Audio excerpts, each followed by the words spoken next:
Late one autumn evening, a group of 4 friends, Mia, Ethan, Clara, and Jared, decided to take a road trip to a remote mountain town famous for its eerie folklore. The plan was simple: drive through the scenic mountain roads, stay overnight at a rustic lodge, and explore the area the next day. Little did they know, the journey itself would become a nightmare. The drive started out pleasant, with Jared at the wheel, Ethan navigating, and Mia and Clara laughing in the back seat. The road twisted through dense forests, and a golden sunset bathed everything in warm light.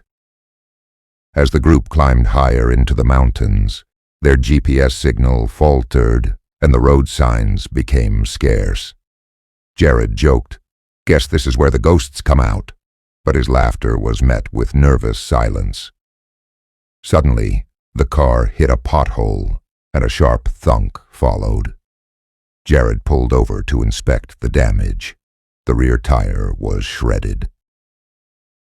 While Jared and Ethan worked to replace the tire, Mia wandered a few steps into the forest. She froze when she noticed something: a doll's head lying in the underbrush, its glass eyes staring blankly. She called out, but her voice cracked with unease. Clara joined her and noticed a faded, child-sized shoe nearby. Before they could investigate further, a blood-curdling scream pierced the air. They ran back to the road, but Jared and Ethan were gone. The tire tools lay scattered, and the spare tire was still untouched. The girls called out frantically, their voices echoing in the still forest. As Mia and Clara debated whether to wait or walk, headlights appeared in the distance. A rusted truck pulled up, driven by a gaunt man with wild eyes. "You lost?" he asked, his voice raspy. Mia explained what had happened. The man smirked. "You shouldn't be here. This road doesn't lead anywhere good." "Can you help us?" Clara pleaded. He hesitated before nodding. "Get in. I'll take you to the lodge." The girls climbed into the truck, their unease growing as the man began muttering under his breath about the curse of the last mile. He claimed that anyone who reached the final mile of the road was never seen again. When they finally reached the lodge, it appeared abandoned, with broken windows and an overgrown yard. The man refused to step out of the truck. "This is where I leave you. If you want to live, don't go inside." Before they could protest, he sped off, leaving them in the darkness. Desperate and cold, they decided to check the lodge for shelter. The air inside was heavy, and the faint scent of decay lingered. As they searched the rooms, Mia found a photo on the floor, a faded image of 4 people who looked eerily similar to them. Clara screamed from another room. Mia rushed in to find her staring at a wall covered in writing. Scrawled in shaky letters were the words, "Turn back. They watch. They wait." Suddenly, the front door creaked open. Jared and Ethan stumbled inside, pale and shaking. They claimed they had been dragged into the woods by unseen hands and heard whispers urging them to complete the last mile.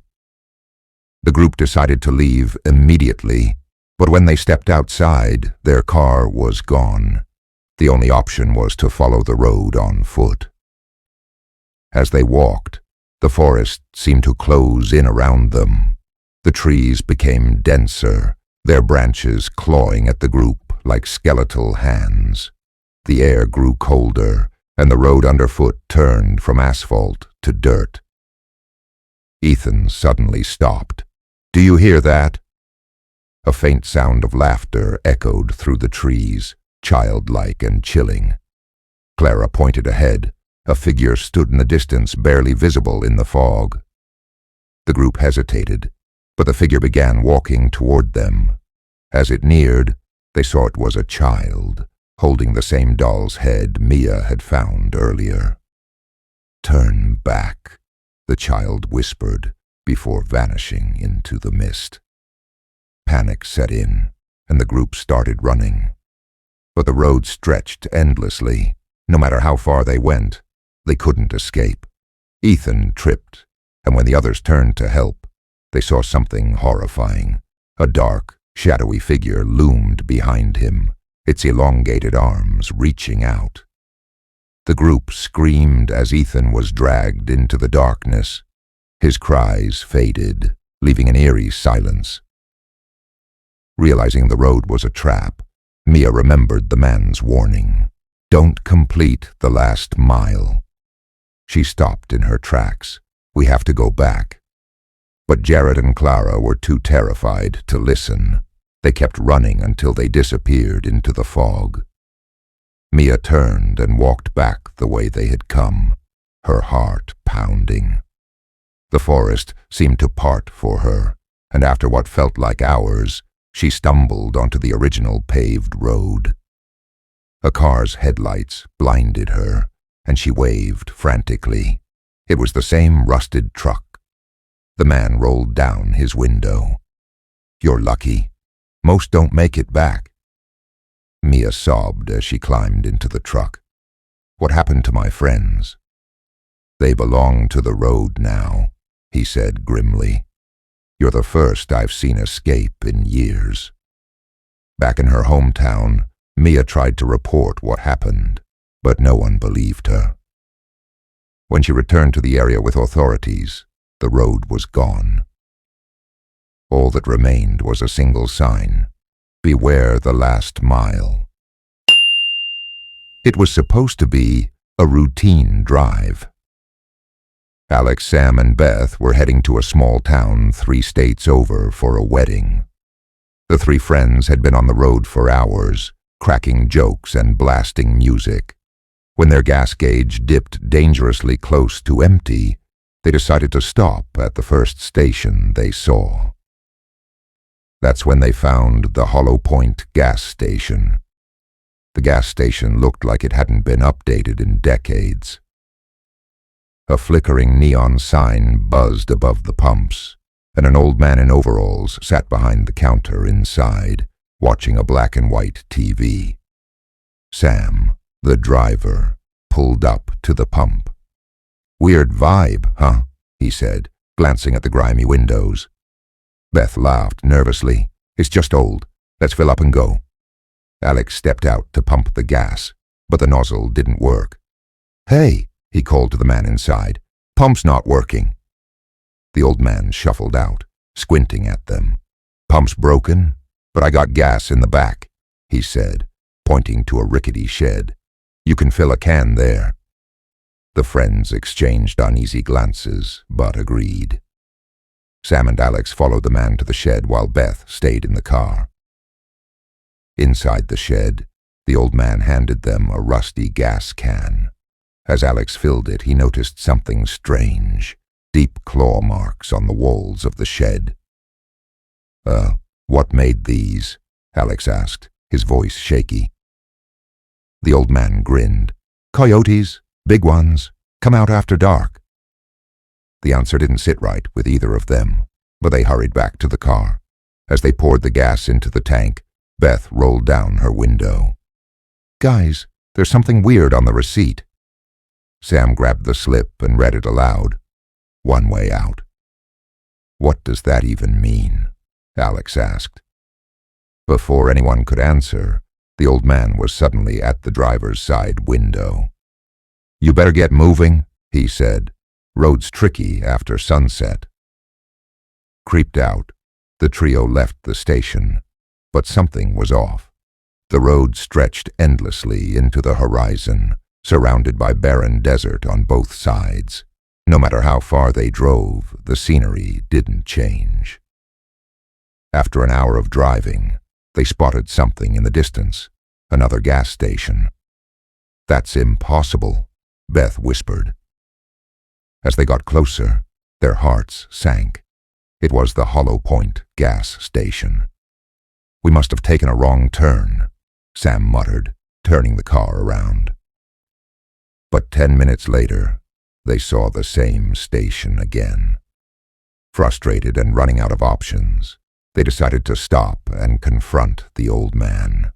When they pulled up, a different person stood at the counter, a young woman in a tattered dress, staring blankly at them. "Where's the old guy?" Alex asked. She didn't answer. Instead, she slid a note across the counter. It read, "Stay on the road. Don't look back."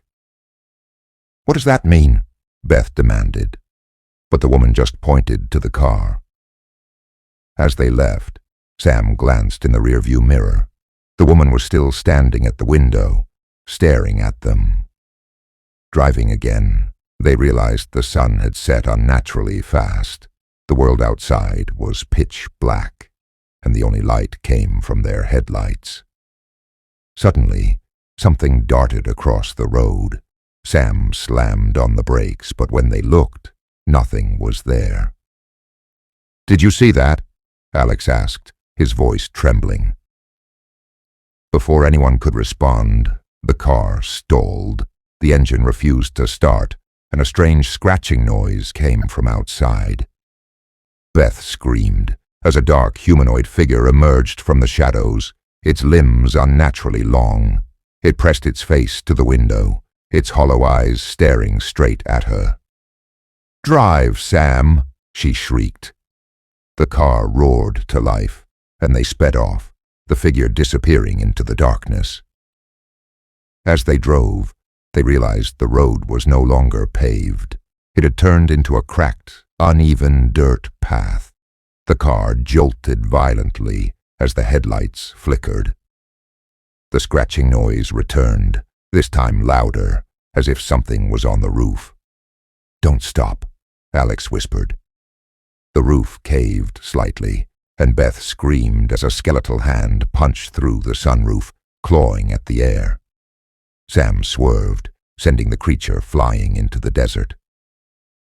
In the distance, they saw a glowing light, another gas station, but this one was bright and modern, with clean pumps and cheerful signage. "We're saved," Sam cried. But as they pulled in, Alex noticed something chilling. The sign above the station read, "The Hollow Point Gas Station." "This can't be happening," Beth whispered, her voice breaking. The car door opened on its own, and the trio found themselves unable to move. A cold, raspy voice filled the air. "You ignored the warning. The road is yours now." The next morning, a new trio of travelers pulled into the Hollow Point gas station. Behind the counter stood Alex, Sam, and Beth, their eyes hollow and their faces expressionless. When the travelers asked for help, Alex smiled grimly. "The pump's broken," he said, "but we've got gas in the back."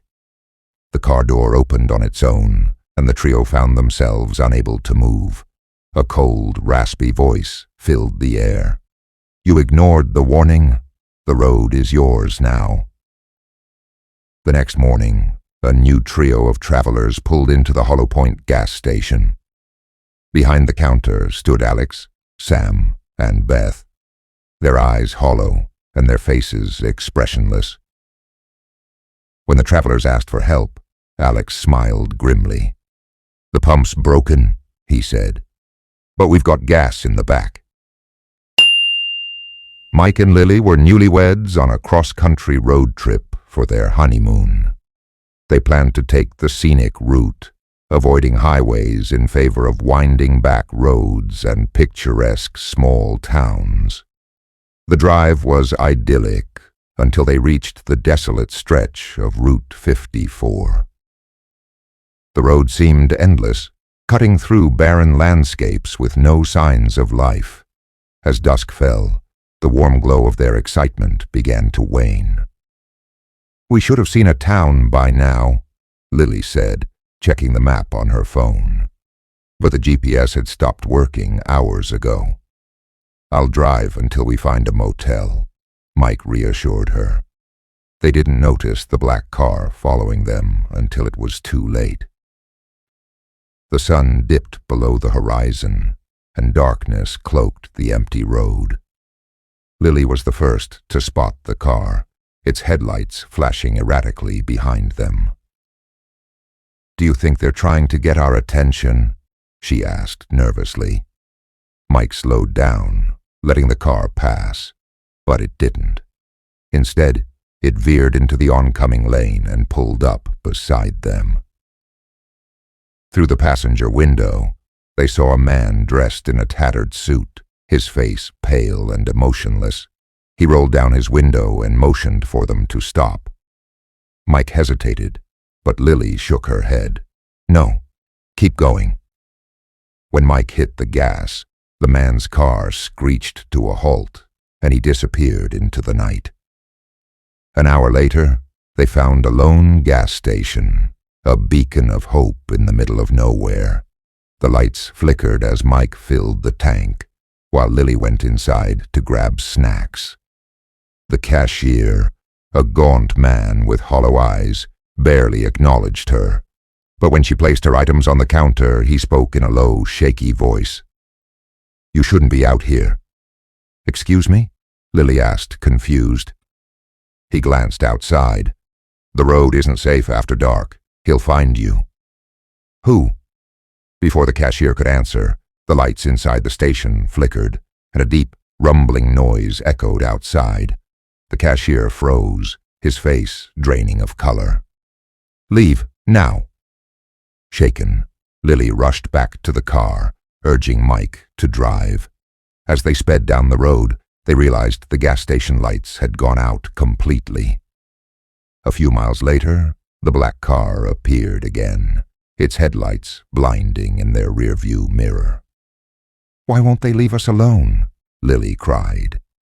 Mike swerved onto a side road, desperate to lose their pursuer. After several minutes of silence, they dared to breathe again. But then Lily screamed. In the back seat, a man sat calmly, his tattered suit unmistakable.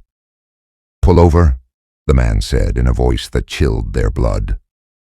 Mike slammed on the brakes and the car skidded to a stop. The man didn't flinch. "Drive," he said, his tone calm yet commanding. Mike and Lily exchanged terrified glances, but obeyed. "Where are we going?" Mike asked, his voice trembling. The man smiled faintly. "You'll see." For miles, the man said nothing, simply staring out the window. Then he began humming a haunting melody, the tune sending shivers down their spines. "Why are you doing this?" Lily finally demanded. The man turned to her, his hollow eyes locking onto hers. "Because you picked me up." "We didn't." "You picked me up," he repeated firmly. After what felt like hours, the road changed. The barren landscape was replaced by a dense, foggy forest. Mike's knuckles turned white as he gripped the steering wheel. "Where are we?" he whispered. "The only road that matters," the man replied cryptically. Suddenly, they passed a familiar sign. Route 54 gas station, 5 miles. "That's impossible," Lily said. "We've been driving away from it." The man chuckled. "Time doesn't work here." Mike and Lily realized with growing horror that they were driving in a loop. No matter how far they went, they always ended up back at the same spot. As they passed the gas station again, the car sputtered and slowed. "We're out of gas," Mike said. The man leaned forward, his cold breath brushing Mike's ear. "Looks like we'll need help." Before they could respond, the fog thickened, and a woman appeared on the side of the road, waving for them to stop. Her face was pale, her eyes wide with terror. "Please, let me in," she begged. "No," Lily yelled. "Don't stop." But the car wouldn't move. The man in the back seat grinned. "We have room for one more." The woman climbed into the car, trembling. "Thank you. He was chasing me." Mike and Lily exchanged horrified looks. "Who?" Mike asked. Her eyes darted to the man in the back seat. "Him."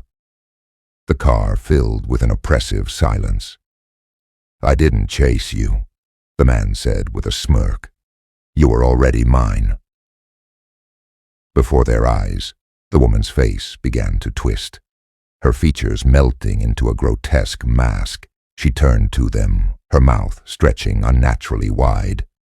The car doors locked, trapping them inside. The car began moving on its own, speeding down the endless road. The man and the woman laughed in unison, their voices echoing eerily. Lily clutched Mike's hand. "What do they want?" The man leaned forward, his hollow eyes glowing faintly.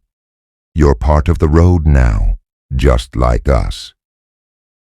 As the car drove into the fog, it disappeared, leaving the road empty once again. Months later, a new couple driving down Route 54 spotted a car on the side of the road, its doors open and engine cold. "Looks abandoned," one of them said. As they drove away, they didn't notice the faint laughter coming from the back seat.